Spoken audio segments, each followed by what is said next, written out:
Bonjour, je m'appelle Alan Roberts, skipper britannique en Figaro 42. C'est mon 8e saison, 8e version de la solitaire et je suis très content d'être là en France.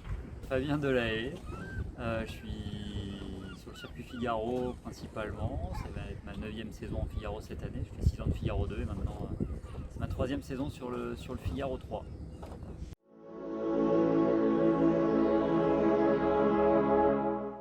Bon bah bien, avec un peu d'expérience maintenant, ça va être ma 9e participation. Disons que je suis aussi plus serein d'arriver sur cette 3e Figaro avec le Figaro 3 parce que la première année en 2019 c'est un bateau qu'on découvrait. L'année dernière, depuis maintenant 2 ans et demi, on a beaucoup travaillé avec ces bateaux-là, on s'est beaucoup entraîné avec et on commence à avoir pas mal de milles au compteur avec ces nouveaux Figaro 3, ce qui permet de lever beaucoup d'incertitudes et beaucoup de questionnements quant à son utilisation. Donc voilà, j'y vais avec beaucoup d'envie cette année. Pas passé loin du podium général l'année dernière, donc cette année c'est sûr que j'y vais avec énormément d'envie.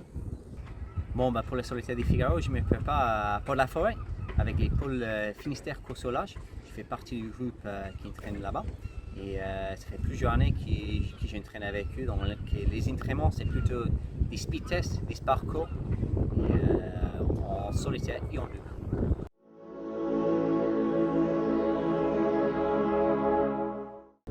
Cette année, la solitaire des Figaro, c'est un super parcours. C'est un parcours, c'est le plus long parcours qu'on ait jamais eu, qui est au moins 600 000 chaque étape.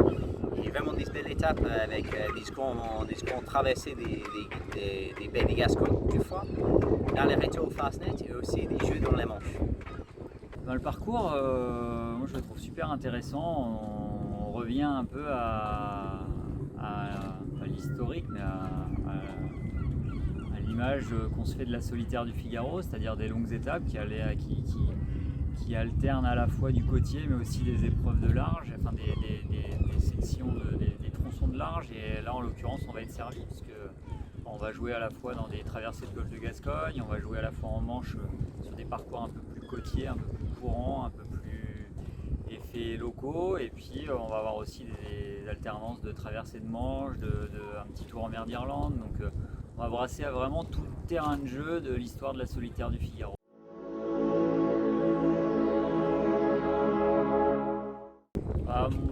Mon objectif personnel c'est d'essayer d'aller chercher un top 5 et si ce n'est mieux, j'espère, voilà, comme tout le monde, on est très nombreux à vouloir un podium sur cette solitaire et pourquoi pas mieux, mais voilà, on sait, la solitaire elle est difficile, il faut être régulier, on ne peut pas se permettre de rater une étape sur les 4. C'est bien dur de prévoir à l'avance, mais en tout cas c'est sûr que voilà, j'y vais avec de l'envie, avec l'envie d'être régulier et puis on verra au bout quoi. Déjà pour finir le parcours c'est pas mal, mais personnellement je pense cette année je peux viser un bon résultat. J'ai vraiment une belle vitesse cette année, donc un top 5 ça serait génial.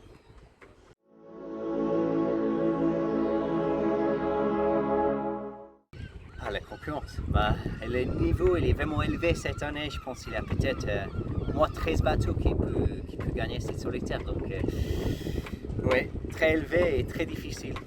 Il faut aller jusqu'au bout. Voilà, la concurrence elle est relevée comme d'habitude, on est nombreux sur cette solitaire, on va être encore une fois 35 skippers je crois, ou pas loin. Beaucoup de marins avec de l'expérience, il n'y a pas d'anciens vainqueurs, mais il y a beaucoup d'expérience, beaucoup de skippers qui ont touché au podium, beaucoup de jeunes nouvelles têtes aussi qui sont très très bons, qui ont déjà brillé sur beaucoup d'épreuves avec ce nouveau bateau. Et voilà, la concurrence on le sait, elle est relevée, elle va être relevée une nouvelle fois et ça va être une course à l'élimination, donc il va falloir être régulier pour être devant.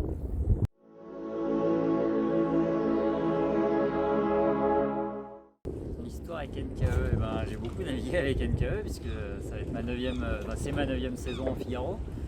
Les 6 années de Figaro 2 m'ont permis d'utiliser vraiment tout le système NKE avec le Giro 2 qu'on avait sur les Figaro 2. Donc c'est vraiment une installation qu'on connaît et qu'on maîtrise sur le bout des doigts. Par le biais du Figaro 2 et aussi en naviguant avec beaucoup de bateaux de propriétaires à droite et à gauche, c'est sûr que voilà, c'est l'installation on va dire électronique que je maîtrise le mieux en tout cas aujourd'hui. La marque NKU française déjà et développement et plutôt avec au marchand ils marchent beaucoup avec des skippers, donc il y a beaucoup de développement, beaucoup de communication pour pouvoir améliorer les produits et je pense que ça vient avec les scénarios qui c'est très particulier qu'on a ici en Lorient et entre ici et Port-la-Forêt.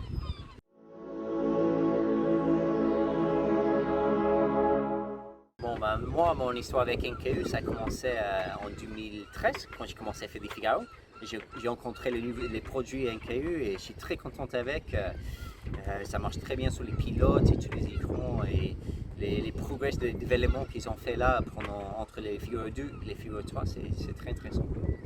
De bonne manière, en tout cas, il y a quelques mots-clés qui sont intéressants, comme la réactivité déjà, le fait d'être ici à côté des projets, ça facilite énormément le quotidien, la réactivité et aussi du développement, puisque à chaque fois qu'on a soit des petits problèmes, soit des questionnements, soit des évolutions qu'on souhaiterait, c'est facile d'avoir un dialogue et d'échanger et de pouvoir faire évoluer les choses. Donc voilà, je pense que c'est les premières images que j'ai en parlant d'NKU aujourd'hui.